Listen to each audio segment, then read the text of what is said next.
to the podcast In the Ring with Kings. We have Marshall Kaufman of Kings Promotions, and we have Andrew Foy of Kings Promotions as well.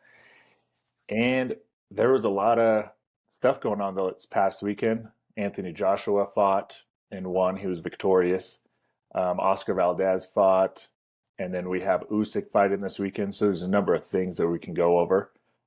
First of all, did either of you watch the Anthony Joshua fight? Yes, I did. How did you think he looked? He struggled, but, last minute replacement. I thought he used his jab well, but he's just not the same as what he was before getting knocked out. Mm-hmm. Yeah, did you see any highlights, Andrew? Yeah, I saw the fight. I mean, I agree. I don't think he looked very good until the actual knockout itself. It's very tentative. And, not going to make for a very exciting fight unless he's in with somebody who's really going for it against him at this point. Right. I mean, that's my opinion. And then they talk about the Wilder. I mean, I don't see. I just think that's hype right now. Personally, I think Wilder demolishes him in a short time. I didn't used to think that, but he's, like I said, he's not the same fighter as what he used to be, especially with his confidence. Yeah, that used to be a fight that really excited me. And after watching him fight, I agree with you. I used to kind of always have him above Wilder. But after that performance, I think Wilder does take him out in like 3 rounds. That's exactly what I was thinking, about 3 rounds, Yeah. But hey, look, I mean, anything can change, anything can happen. I think, let's face it, Wilder's keeping quiet right now, but I'm sure he's constantly working on his craft as well. Yeah, I mean, and it is the heavyweight division, so you can't really count out those top guys because at any given time, one of them can land a punch. Correct. But if I had a bet on the fight, I'd go Wilder. And then the heavyweight division, I mean, you used to think that there was just those 3 guys kind of with Fury, Wilder, Joshua until kind of Usyk came along, and now Usyk fights this weekend. Daniel Dubious. His lone loss was to Joe Joyce. I don't see that fight lasting long. Usyk's really not a big puncher, but Dubai can't really take a shot either. So, see how it goes. I like Usyk, of course, in that fight. Yeah. Yeah, I mean, I think there is a good chance it goes the distance just because, Usyk is not really a heavyweight and wasn't a big puncher to begin with. So, I mean, I could see it going the distance just because of that, but I think Usyk is on a different level than Dubois. I don't see it being very competitive, even if it could sort of go the distance. So then, Marshall, what do you think of Usyk Wilder? Because they're both kind of the same size guys, because Wilder's never been that big heavyweight. It's interesting, I mean, you have to keep Wilder in the fight with anyone he fights, even if it's Fury, because of his punching power. I mean, he has that type of power that can just put anyone out. So with Wilder, I'd have to go with the puncher. Usyk by far is the best boxer right now in the heavyweight division in the world, and he stands a chance against Wilder, Fury. I'm not saying he beats them, but he's in the fight. He's definitely by far top 3 heavyweight in the world, in my opinion. Him and Wilder, I like Wilder in the fight.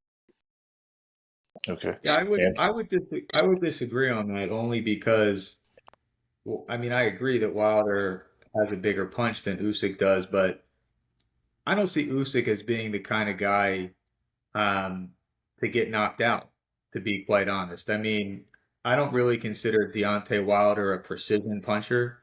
He's kind of wild, even with his big punches. I mean, and I just don't really see him being able to hit Usyk squarely with a punch that Usyk doesn't see coming and can't guard against to some extent. So I don't think he would knock Usyk out, and I don't think he would outbox him. He definitely won't outbox him, but I believe he knocks him out.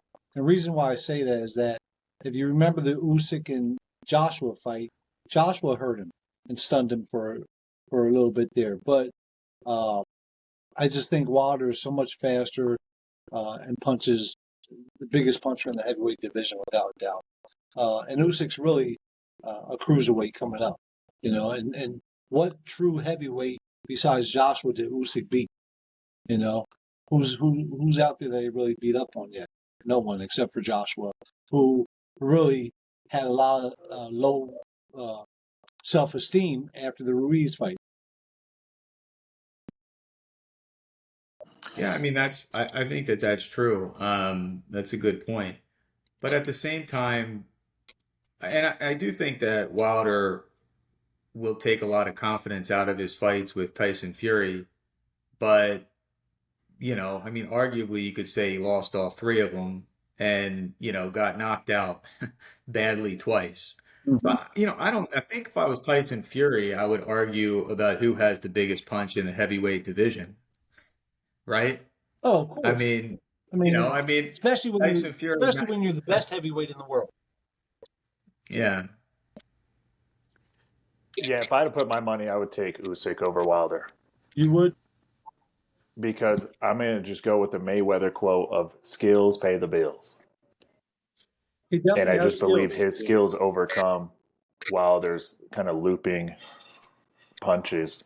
It'll be interesting because I know Usyk has worked with Malik Scott, who also is the head trainer for Deontay Wilder. So it'll be interesting if that fight would ever take place. No, it would be. And I mean, I do think that would be a really interesting fight. I think that Wilder, we talked about losses on the program last week, and I think that in the case of Wilder, he's somebody who, depending on how much he continues to fight going forward, and arguably he has some years left in him if that's what he wants to do. But I mean, he will gain a lot from those fights with Fury. And I think he'll feel confident after those fights that he is,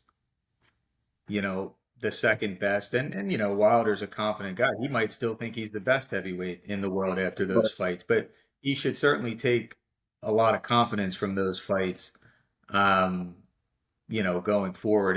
And that will, I think, you know, be very beneficial to him oh, in his fights going forward. no, most definitely. And I look, like I said, I think Usyk's definitely uh, one of the top heavyweights in the world, and probably the most skillful heavyweight in the world as well.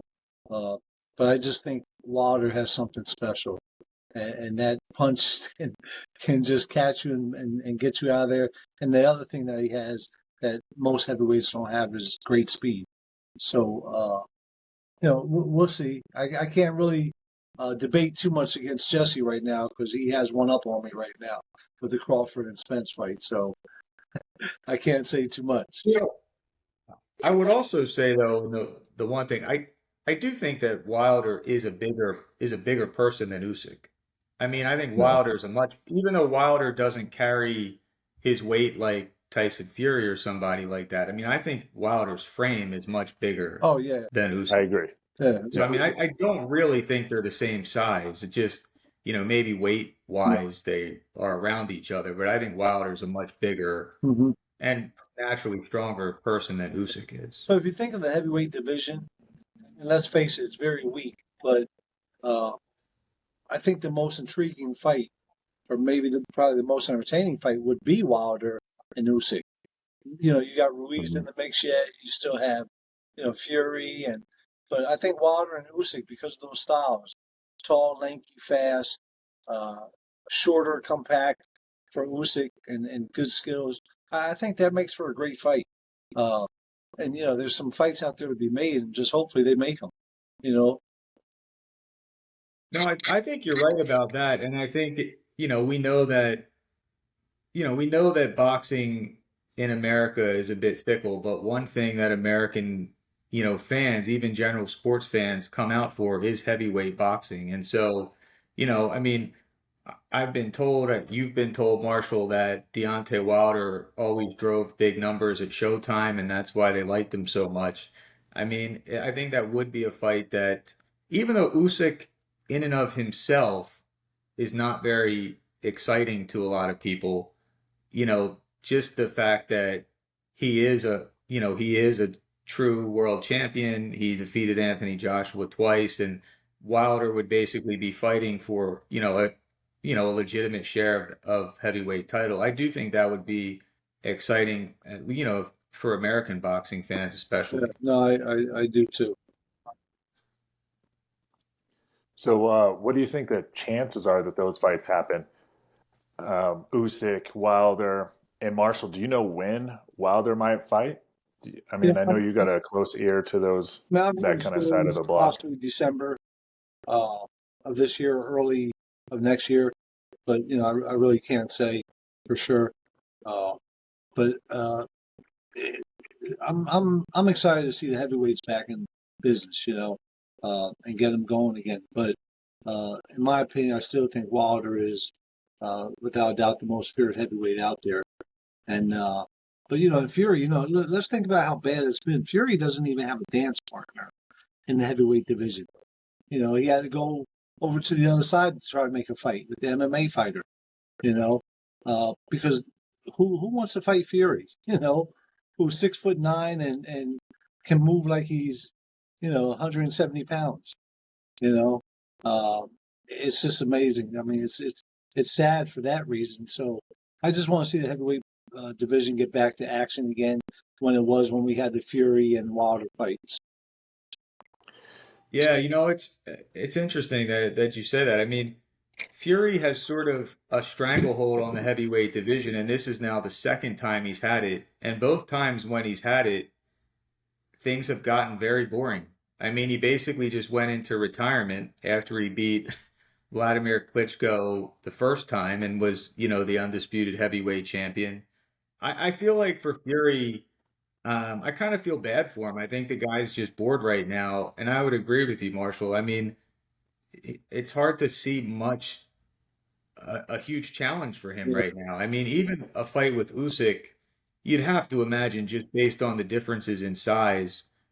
I might give Usyk a small edge in some things, but their difference in size is so much that I can't imagine Usyk wins a decision against Fury if Fury doesn't stop him, and it's just, and yeah, I mean, it's hard to see a lot of really compelling or interesting fights for Fury at this point. And I think Fury is still by far the best heavyweight in the world.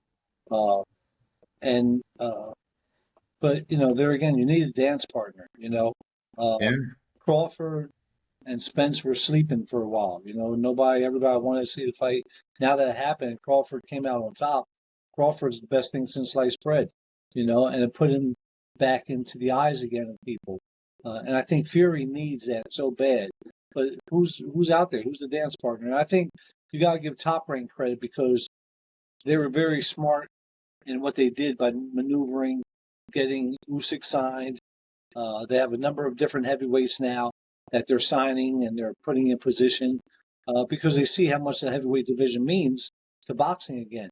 And then they have the young Big Baby. They have him coming up. I could even see them doing a fight with Big Baby and Fury down the road. So who knows? I mean, it's smart what they're doing, and that's why hats off to Top Rank what they're doing with the heavyweight division.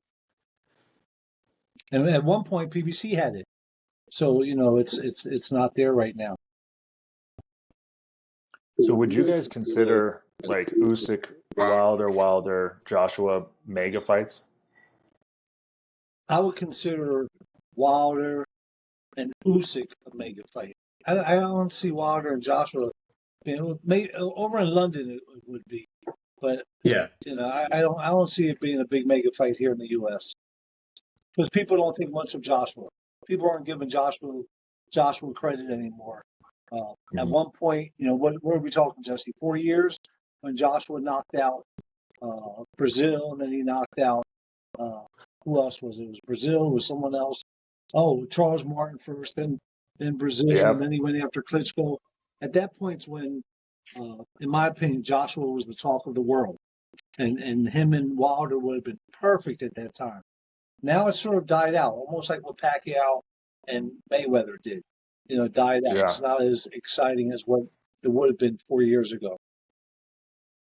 I think the problem with Wilder and Joshua right now is that I do think it would be a big fight for British boxing fans, and that I mean, they're a crazy fan base, Yeah. and they really do support their fighters. Oh, But 100%. The best I've ever seen. but but coming from like an American perspective, what Marshall said I think is 100% correct. I mean, Joshua doesn't really have a lot of juice in America and with an American audience, and it would be a non-title fight.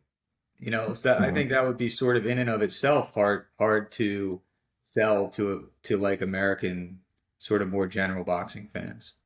Yeah, he sure doesn't. He sure doesn't have the juice. He hasn't been tested positive yet. So, even though I thought about it plenty of times, but yeah. So speaking of that juice, that's for sure. Yeah, I mean, the reason I ask if you think any of those are mega fights is because ESPN had an article on how this is the year of mega fights, and then when will we start to see mega fights again? Because we had Tank versus Garcia, we had Lomachenko versus Haney, we had Crawford versus Spence, and we're going to have Canelo versus Charlo. And should the sport of boxing even be using the term mega fights, or should we just be used to the best fighting the best? Is that kind of the The best problem with fighting the boxing? best. I don't even call them mega fights. I mean, let's Yeah. face it. We thought Crawford and Spence was going to be a mega fight. The welterweight division, the hottest division in the world for many, many years. And it turned out to be a flop. In terms of the audience and the sales, I'm sure it did well, but it didn't. I thought it would have done numbers like Ray Leonard and Hearns and Yeah. Leonard and Duran and fights of that era, but it really didn't live up to it as much as we wanted it to. It didn't, and so and let's face it, the big fights that are being put on right now. When I say big fights, not mega fights, are what PBC's doing. I can't even consider Haney and Lomachenko a mega fight. It was a big fight, but it wasn't a mega fight. And I think Haney and Lomachenko was just as big as Navarrete and Valdez.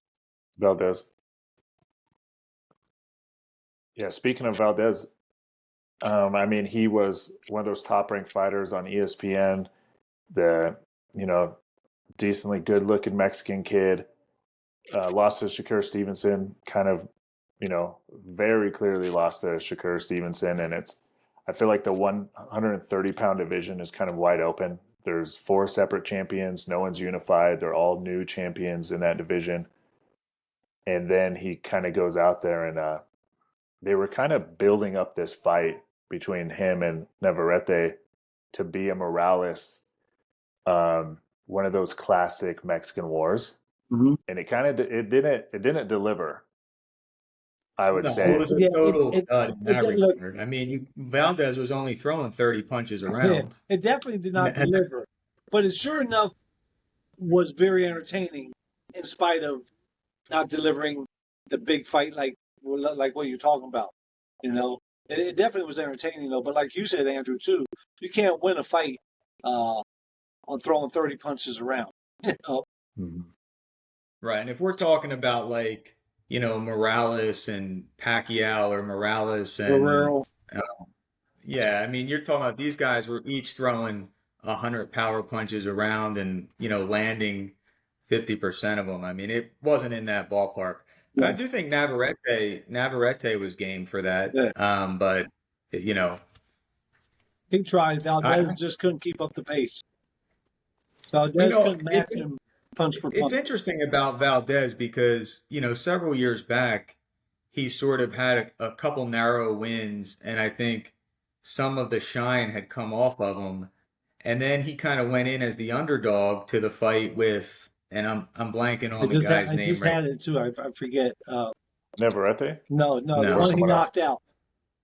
Yeah, Oh yeah, Miguel Burchett. Burchett. that's Yeah, right. exactly. And I think everybody thought that that Burchell was like a killer. I certainly did, and it was like shocking the way that Valdez beat him. And I think, but who knows? I mean, maybe Burchell just wasn't the fighter that people thought he was, because Valdez has not really looked great ever since that No, ever since that fight. no, I agree. Honestly, And let's look back on it. It was really one punch that changed it. It was a left hook Yeah. as he was backing up, you know, and that's what changed that whole fight and laid him out. You know, hmm yeah, but I mean, I still thought that Valdez was doing better than I expected even up until that point. I mean, I thought that Valdez was winning that fight, which I was very surprised at his performance that entire fight. Yeah, I got to be honest, I was a little disappointed. I was hoping he was going to put up a little bit better fight. He has ability to knock Navarrete out, but he never gave himself an opportunity to do it. Yeah, no, There, he there, with kept the there was relying performance. nothing. on his left hook more than anything. That's it. There was Hmm. no jab. There was no right hands. There wasn't. He didn't try to set anything up. He just kept looking for his left hook over and over and over again. If he threw 30 punches per round, he probably threw 25 hooks. You know, Yeah, And, no, and I I mean, he did land some good punches, but I don't think that anything he landed seemed, what about the like fact that Navarrete didn't have a mark really on hurt him? Navarrete. Remember the commentators mentioning how Navarrete didn't even have a mark on his face? yeah, yep. I mean, in other news,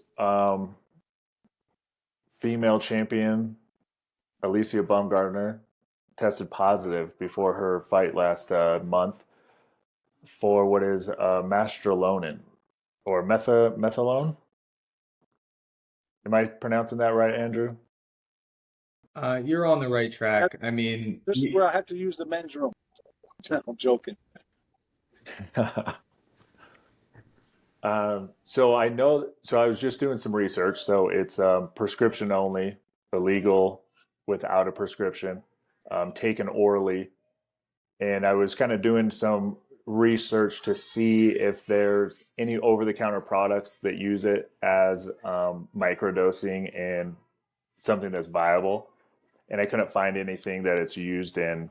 Um, so it's either she knew she was taking it or she didn't know she was taking it and someone else was advising her to take some sort of substance. What are you guys' thoughts on this situation? Because just last podcast we were talking about fighters testing positive for steroids. well, I guess, I would just start by saying I think this situation's complicated. It came out way after the fact, one. Two, she had one positive test Mm-hmm. followed by two negative tests shortly thereafter. Um, I had never heard of this substance, even as a physician. Doesn't mean that some, you know, athletic trainer, sports doctor, or something like that couldn't be using it. But it's nothing that I'm aware of that's common in like the doping world in particular. And in knowing Alycia personally, we have talked about those things before. Um, I mean, never in personal conversations has she said anything that to me would even suggest she had an interest in performance enhancing supplements or anything like that. I mean, she had very clean diet. She's always been into like natural holistic diets and stuff like that. I mean, I don't know. I just find it odd. And she has come out very strongly and said that I mean, she didn't exactly give like a tainted meat uh explanation, right? I mean, she just said straight up, I've never done this. I never heard of it. Like, I don't use any performance enhancing drugs or products, and I'm innocent, and even before speaking to her, that I was very surprised to see it, and my feeling is that this isn't something that she would do, and I don't know what to make of it. I tried to do a little bit of looking into these tests. Um, WADA and VADA are like very vague about how they do these tests and what counts as positives and negatives and irregularities. And it's not even clear based on what's come out, what agency was involved in this. It's just like there's just a lot of weird stuff, to be quite honest. So I have to side with Alycia up to this point and just say my gut says that she hasn't done anything. Yeah, I don't know personally. I don't know enough about the drug either. I know what I've read on it, that it does clear your system after about 12 to 15 hours. So that much I know about it. But when we're talking about in regards to the positive test and the negative test, but then I've heard stories where it's in your system even longer as well. So who knows? I mean, knowing what I know about Alycia, and I've known Alycia a long time, I talked to her that morning when all the news came out, and of course she broke down, started crying about it. And what I know about her, I can't believe she would do something like that. And I even mentioned to her, I said, was there someone that might have given you a vitamin, a supplement that you didn't know about? And I said, and I even find that hard to believe because she researches everything she puts into her body. That's just the type of person she is. So hearing that and seeing the results and what's out there on the internet and social media, just it throws me for a loop. It's not something I believe in my heart Alycia would do, knowing the type of person, the athlete that she is. I know there's been pictures of her biceps and that from 2022 to 2023. And look, that's easy enough. Anybody can post pictures like that. One she's flexing, one she's not flexing. Like, let's be real. But the only thing I did notice in all this, looking back on it, one thing people don't know about Alycia is she always tend to get tired after 4 rounds. I didn't notice her getting tired in this fight. So if, God forbid, something was in her system, I truly believe somebody gave it to her and it wasn't from her, and her not knowing what she took. So I'm going to end it at that. Yeah, it's very unfortunate if there is someone in her camp who's just kind of mixing it in with, I don't know, B12, whatever kind of vitamins that they're giving her, because they are aware that it can leave your system in under 48 hours. And if we exit it out of your system here, but that's worst case, right? The best case is that there's something wrong. I did look the whole like meat thing. So Brazil, Mexico, and one other major producer, actually, it's illegal to use it in their cattle. But I mean, if she's that aware of her body, she's probably having some grass-fed, grass-finished beef. Right. No, she's very aware of her body. That's without a doubt. Like Andrew said earlier, she eats clean, and she. I mean, I remember when she was in Houston, came down to Houston for about 4 to 5 days to train, and how everything about her, and even when we go after the weigh-ins, everything's about eating clean, and she's always been that way. So it's just hard to believe that she would do something like that knowingly. I don't believe it. When I met her in 2018, she was just as shredded as she is now. Yeah, she's always been jacked. There's the one fight that I remember, she was probably the biggest physically I've ever seen her, was the fight in Harrisburg. And I mean, she cut weight, but by the fight, oh my goodness, she was so huge. I mean, it was like, where'd those arms come from? Where'd that back come from? And that was, what year was that, Andrew? 2019? No, it was 18. It was right before the pandemic. 2018. So, December yeah, 18. so I don't, I just can't see her doing that, you know. Uh, and there again, like when you're around people that you feel as though you trust, somebody says, "Hey, here, try this vitamin or try this or whatever." Could something like that have happened? It's possible, but who knows? I mean, we won't know until all the evidence is out there and everything comes back. Uh, but knowing Alycia like I know her and like Andrew knows her, uh, I can't see her doing something knowing like that to damage her body and to risk all the hard work that she put into for these titles, for these belts. Yeah, We I mean, and I guess I would just close on that by saying that, like, when we got involved with Alycia, you know, I mean,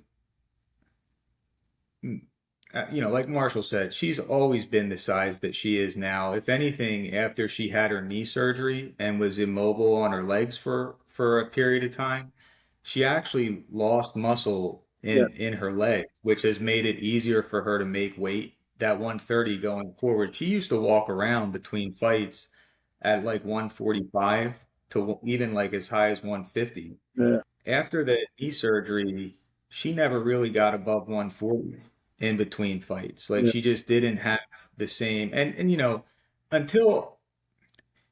until very recently, I mean, Alycia, I don't even think would have had the means to be spending money on these type of, performance enhancing agents. I mean, that sort of thing is And really even if she expensive. did have the And money, when you talk about how it's done in like the world of cycling and other sports where, doping is really sort of, um, I mean, it's sort of like a solidified practice that's done, better by people who are better. I mean, it's not like, oh, you just somebody gave a vitamin and it happened to, like I don't know. There's a lot of things that don't make a lot of sense about it to me. Yeah, and we can just leave it at that until more information comes out on that topic. One thing I wanted to kind of ask both of you is this past weekend there was a UFC title fight at 135 pounds. A guy named Sean O'Malley was victorious with a second round TKO, and he called out Gervonta Davis. Um, the crossover fights between MMA and boxing, not that there's been a ton of them by any means, but they've are kind of often talked about on more of this MMA side because they're looking to secure an all-time high of a purse. Um, are those things good for boxing? Is it a wash? It doesn't matter if those happen for boxing, or is it kind of a something that it can be looked on as in a negative light because they're fighting someone who actually isn't a professional boxer? me personally, I think it's good for the sport of boxing. Only because we get that crossover uh, viewership. We get the true MMA fans who are younger, um, and uh, and so I personally think it's good for the sport. It also uh, makes good money for the participants. But from a negative side, I think the true boxing fans look at it and say, this MMA guy doesn't have a chance. Why is he even coming in here? You know, Mm. but I think it can be positive for the sport. I really do. Hey, look, I see more and more MMA guys crossing over to boxing. Yeah, I mean, I see it as sort of a wash. I don't think it helps the sport of boxing. I don't think it hurts it all that much. I think it's potentially a good for the boxers from a monetary perspective. But again, I see it as a similar thing with the rise of Jake Paul. I mean, it's sort of reflective of the unfortunate state of boxing right now that we even have enough time and space to talk about these fights. Why aren't we talking about who Gervonta Davis is going to face next? Like he just won a mega fight, which was a bullshit mega fight, against a guy who wasn't a champion, was inactive, right? But that constituted a mega fight in boxing. It speaks to the state of boxing. It makes me so upset. Like we should be talking about boxing fights for Gervonta Davis right now. And instead, we're wait. I mean, Gervonta Davis will kill this guy in a boxing ring. It's not going to be competitive. Anybody that knows boxing knows that. And that's not a slight against MMA. It's a different fucking sport. I mean, you put a Yep. boxer in a cage and they're going to get their ass whooped too, right? And like, from the standpoint of the MMA guys, they have nothing to lose because it's not even a shot to their pride. They come across, they box, the rules get changed, they lose, they make a paycheck 10 times bigger than they ever made before. They haven't lost anything, right? And the boxers know they're not going to lose. I mean, Floyd Mayweather knew he wasn't going to lose to McGregor. It was comical. Gervonta Davis, I mean, come on, this would be an absolute joke for Gervonta Davis. So, like, I don't blame Gervonta Davis if he happens to do it, if, like, the right offer's made. But like it's sad. It's sad for boxing. Why are we talking about fights for Gervonta Davis? Because this is what Gervonta Davis and his management team does. They take a fight and then they take a year off or 2 years off, and the next fight is some bullshit, spectacle of Gervonta fighting somebody that we know he's going to beat, who might be some like fringe champion or something like that. Let's see Gervonta Davis in some real fights. I mean, we have an undisputed lightweight champion, and I thought that Gervonta Davis was a lightweight. I don't even know what weight Gervonta Davis is. Can anybody tell me? I 135. mean, that's going for a legitimate title in like his whole career. I mean, fight for a real title. I got mad. I mean, it's absurd. It's absurd. Marshall says 135, but I'm with you, Andrew. He fought for a title at 140. I think it was a WBA title. Then jumped That down, was said he against was a Barrios. yep, and That was a then state went to like business fight. 130, then 135, and And in all honesty, I think Gervonta Davis is a great fighter. I think he's a top 5 or 3 pound for pound fighter. He just let's start boxing for crying out loud. I mean, But we let's we do can't that. blame Gervonta Davis. We just can't blame him because it's not his fault. You know, it's who puts the fights together. And let's face it, we talked about this before. It's the powers that be. I think the fight to be made at 135 is Gervonta Davis and Shakur Stevenson. That if you want to call a mega fight, that's the mega fight in boxing. But I couldn't call that a mega fight because Shakur doesn't bring a lot to the table in terms of revenue. But Shakur and Gervonta, the two best fighting the best. Period. yeah. No, I completely So agree. why? I mean, why doesn't Shakur fight Haney or like so? This is like the problem with like the lineal championships in boxing. It doesn't make any fucking sense. I mean, we have a guy who we're just being sold. Is he not still the undisputed lightweight champion, Devin Oh, Haney? Haney now moved up to 140. He's Oh, moving up to crap. Of course 140. he did. Yeah, he's going to fight. He's fighting someone with matchroom. Yeah, Oh, Preaches. Progress. Yeah, Regis Progress. however you say it. Yeah. Which is a Which good is a fight. good fight. Yeah.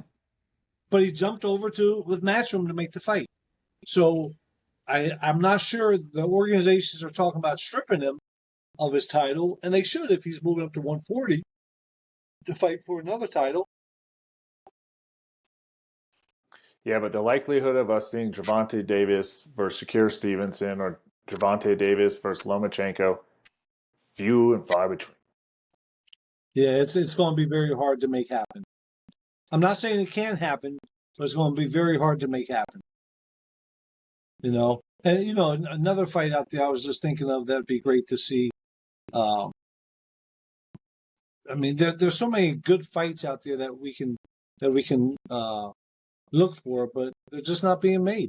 There's a lot of great fights.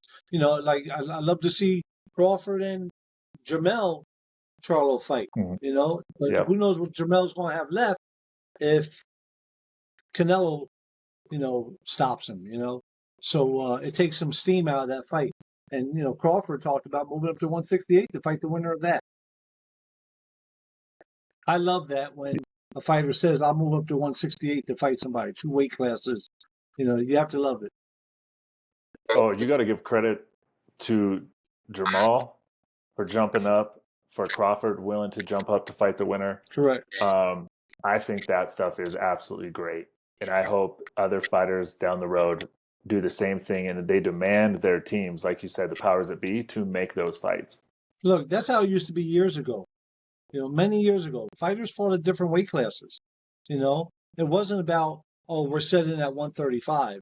No. Hey, if I came in today at 145, we're fighting at 145. And so that's how it was many years ago.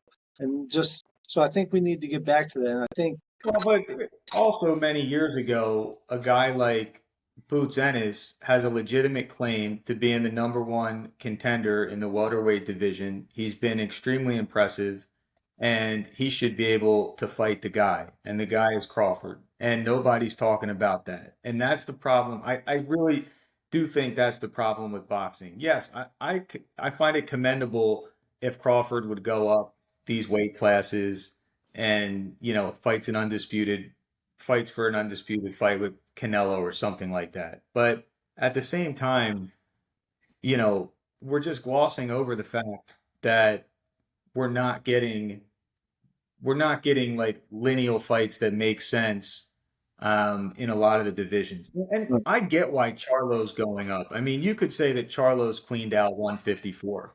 It makes sense for Charlo to go up in weight. There isn't, there's the money there's too, but there's also not a lineal contender at 154 to like say that is the fight, that sort of interesting and compelling to sports fans.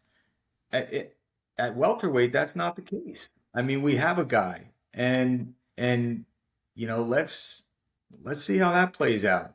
I mean, fighters did both back in the day. They fought for lineal titles within the division, and they also went and fought in other divisions as well.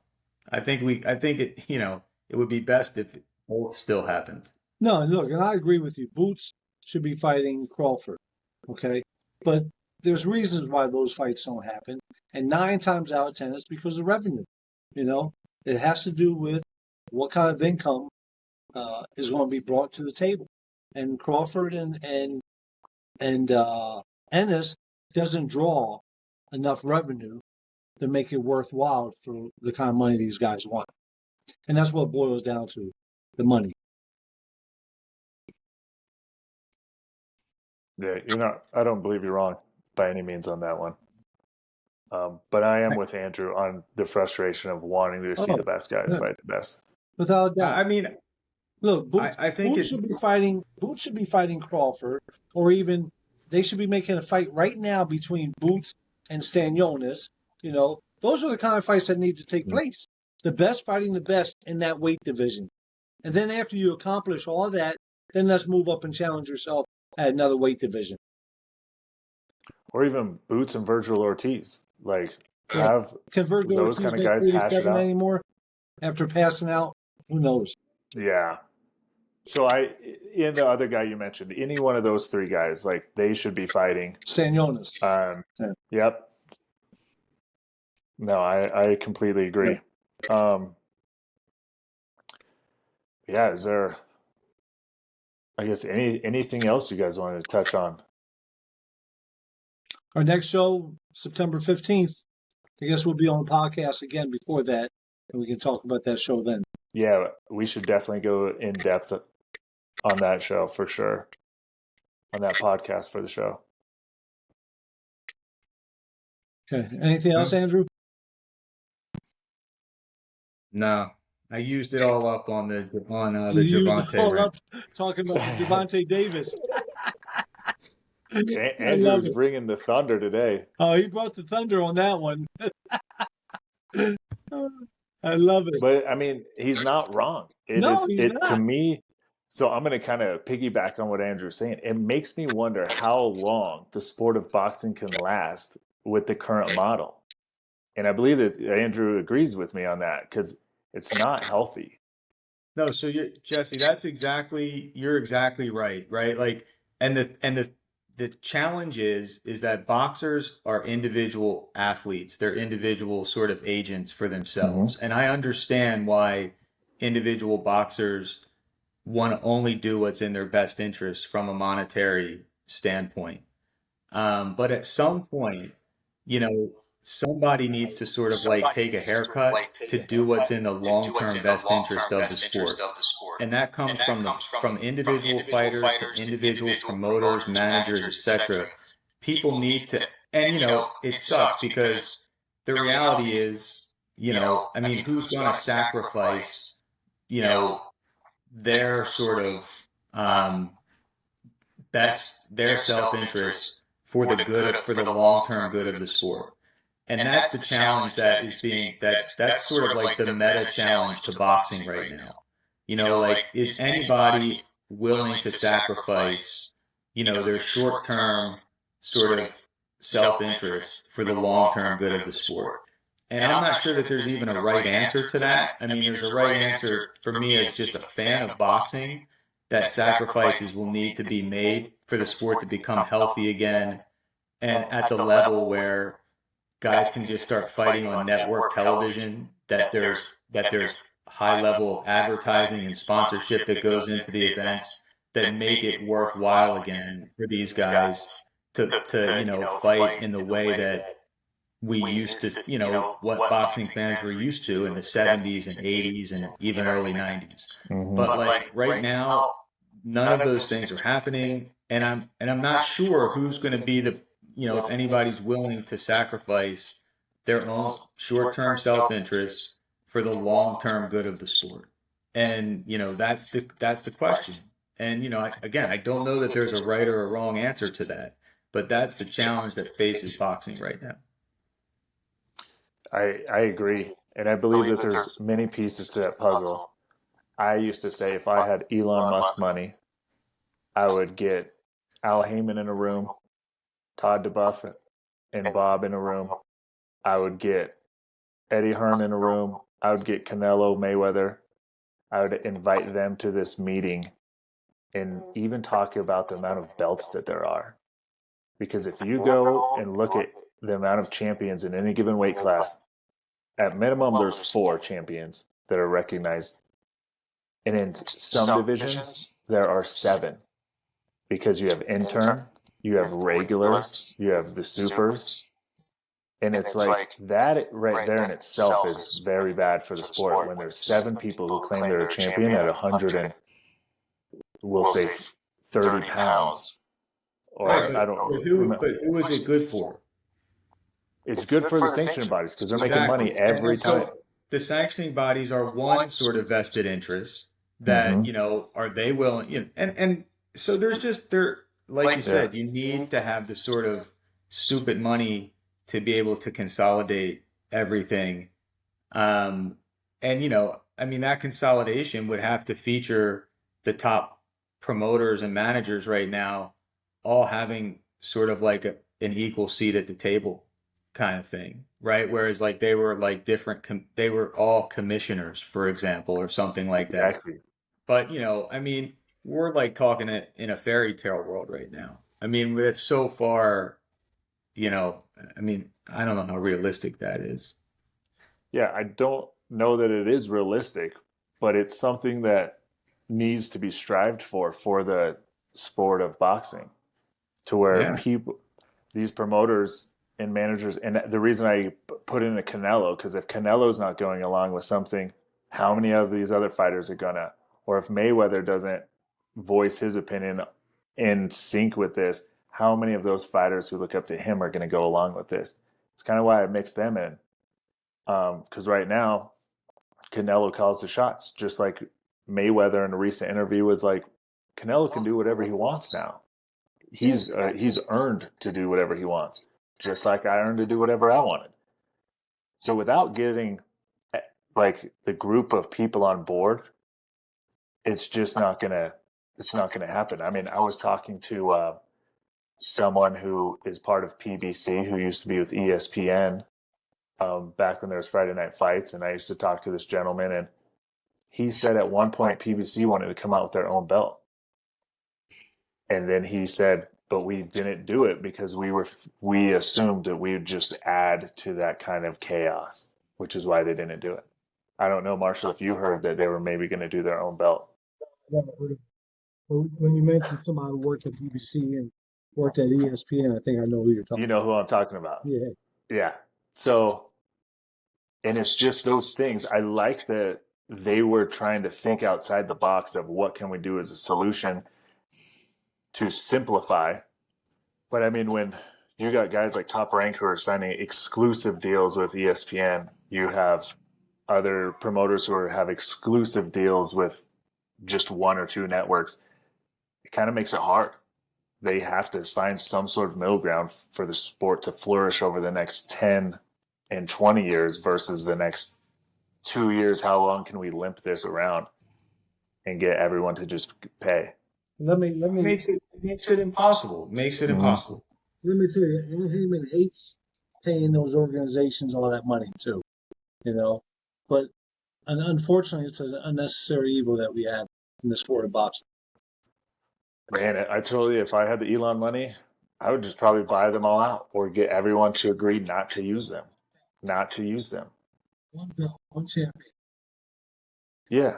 And I mean, I actually think that the sanctioning bodies would be easier to get out of the way than the individual, than the biggest promotional companies.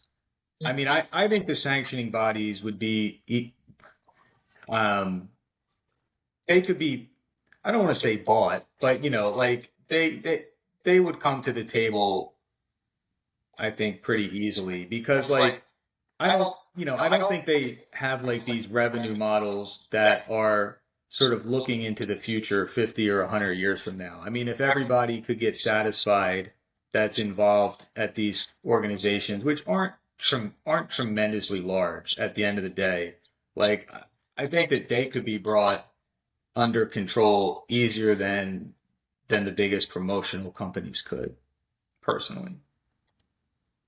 You might be right. I mean, I look at the sanctioning bodies as that kind of character in the old mob movies who just wants to wet his beak. He just wants a little piece of the action for living on the block. He's just a little bit older, or like people respect him, and so they just give him a little bit of that action. And I'm not trying to offend any of these sanctioning bodies who may want to grant a top 15, top 10 position or eliminator who are under the King's Promotion banner. But I mean, I don't see them actively trying to better the sport at the same time. Yeah, I don't find that controversial. So, Marshall, you kind of jumped off when we were coming up with our solution to save boxing. What are your quick thoughts before we wrap this up? What was your solution? Oh, it was fairy tales that we have endless money and we're just bringing everyone together. The solution to save boxing. I mean, it's like what you had said. I heard you say about bringing everyone in the room together. It's just about learning to work with one another. And unfortunately, we know it's not going to happen because there's egos that are involved. But what do you do to save boxing? I think it has to be more on the mainstream as well. People have to be more aware of it. If you ask the normal U.S. citizen who is the heavyweight champion of the world, guarantee you they don't know. But if we're making boxing more open to the public on ABC, on CBS, on their local channels, whether you're on your own local channel at home, whatever the case may be, I think people would get to the point where they know more about boxing, and I think it can once again try to thrive. But that's for the public, But as far as for us, it's a challenge. It really is. It's like, what do we do to stop the drug epidemic? Mm-hmm. It's a challenge. So I got a quick thing for you. When Muhammad Ali fought Spinks, they were on free TV, and over 70 million people watched it live in the U.S. more people watched that fight that year than they watched the Super Bowl. And they were both in February. I'll tell you another one. The one last viewing boxing events that took place was on free TV during the Olympics when Earl Spence fought. I forget who he fought, but it came on right after the NBA basketball Olympic game, and that was one of the highest viewing.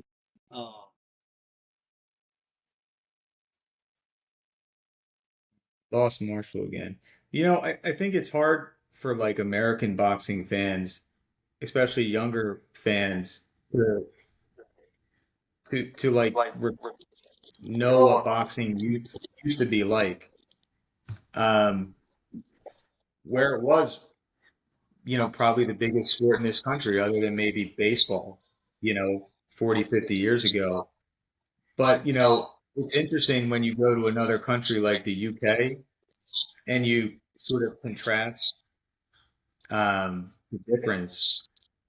It's easy to understand why general sports fans in the UK go crazy for professional boxing events. I mean, it's like their sport, and it's going to be hard in this country for it to ever come back at the level it was. I would just like to see it conducted like a legitimate professional sport, to be quite honest. But again, I think for that to happen, sacrifices need to be made for the long-term betterment of the sport, and I just don't know who's going to make them. No, I agree. Any final words, Marshall? No, just I think it was a good conversation tonight, and Andrew was on fire. Yeah, Andrew was. He was bringing the heat. He was bringing the thunder. We just want to.